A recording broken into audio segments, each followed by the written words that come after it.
What up, what up? This is your weekly wake-up call. I'm your host, Following Christ.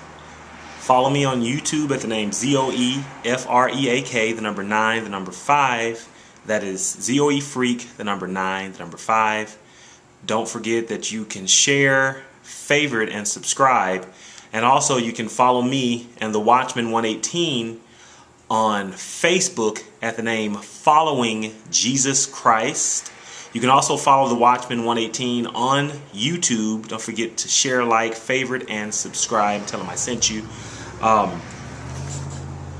This week, we're going to talk about a topic that has been seemingly bringing a lot of concern on not only Christians, but non-Christians alike. So I encourage you that if you have any family or friends, and you yourself, whether you're Christian or not, share this video today with someone, because we all need to hear this. The question is, how can we claim to love God but harbor hate towards our fellow man and do not wish nor show a desire to forgive our brethren?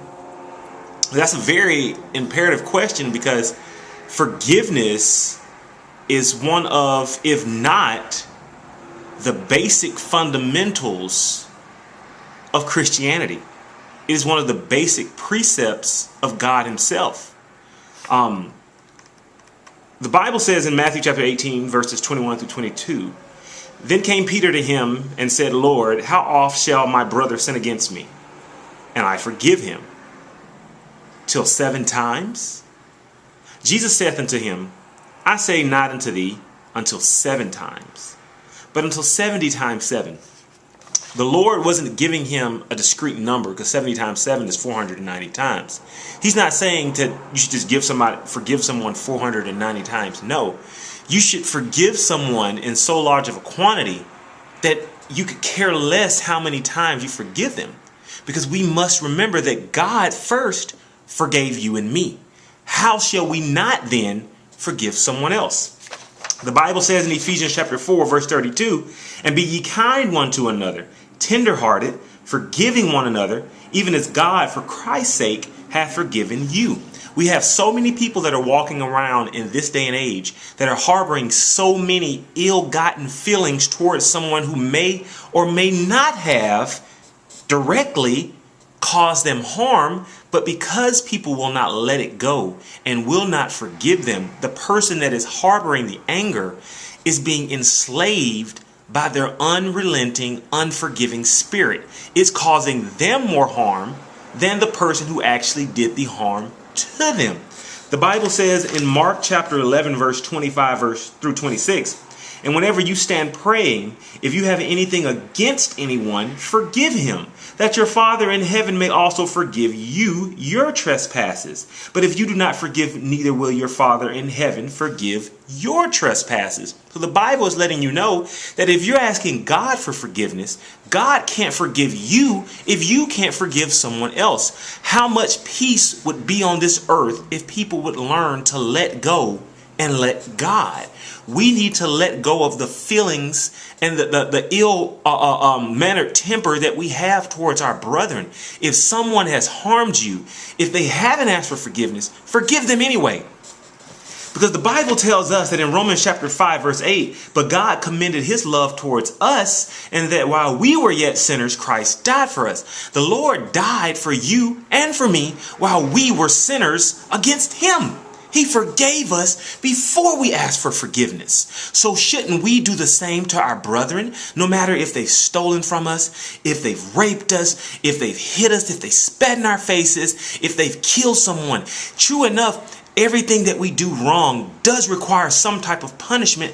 That way it can be set aside so that people can know that this is wrong because of the punishment that it entails. A punishment shows you that something is wrong. But just because someone wrongs you doesn't automatically give you a right to harbor ill feelings towards them. Forgive them, not just for them, but for you, so that you can go on with your life. The Bible says in 1 John chapter 4, verse 20, "If a man say, I love God, and hated his brother, he is a liar. For he that loveth not his brother whom he hath seen, how can he love God whom he hath not seen? That verse summarizes everything that we just said. How can you claim to love God, but you hate your brother that you see every day, that you haven't talked to in years because they may have did or said something to you that you didn't like? How can you say you love God who forgives you with unmeasurable mercy and grace, but you can't forgive your brother and sister who has said an ill word against you, knowingly or unknowingly? This is your host following Christ, and I must say that whatever you do, please heed this message. The devil does not want you to know this message. He wants you to continue to harbor ill feelings towards your brother, towards your sister, towards your mother, towards your wife, towards your husband, towards your children, towards your classmates, towards your church brethren.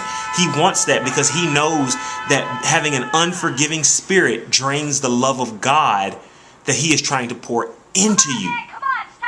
And it makes you stop loving, stop seeking to want to be loved, and soon you will eventually blame God for everything that has happened in your life.